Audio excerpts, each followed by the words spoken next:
Recording studio राजा सुनबरसा।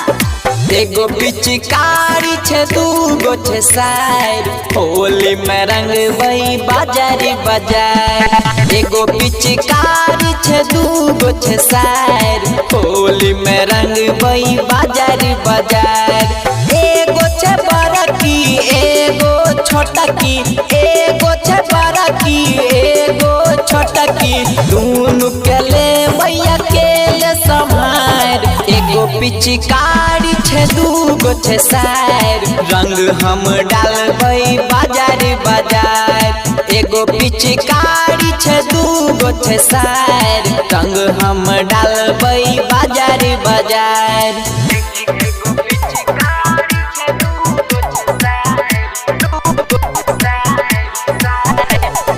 DJ लाल बाबू राजा, DJ लाल बाबू राजा।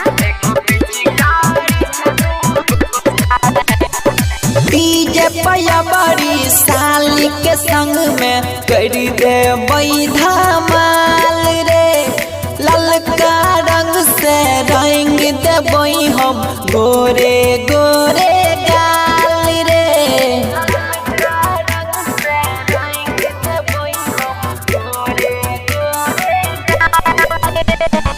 DJ पैया बड़ी साली के संग में कर दे धमाल रे।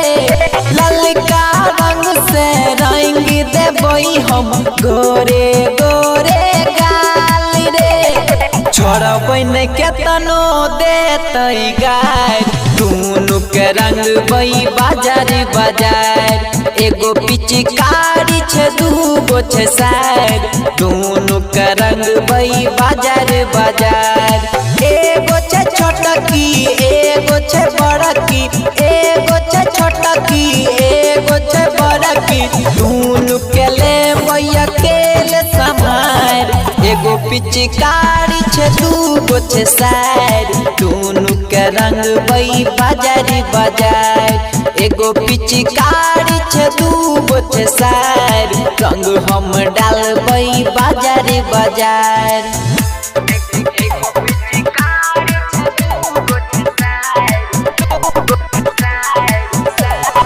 डीजे लाल बाबू राजा, डीजे लाल बाबू राजा।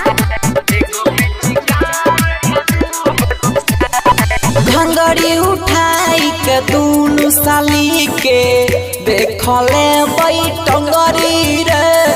ऊपर रंग नीचा रंग रंग दे सगरी रे।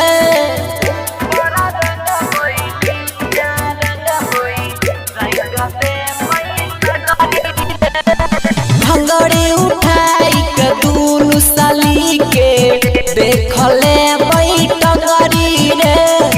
ऊपर रंग नीचा रंग रंग दे सगरी रे।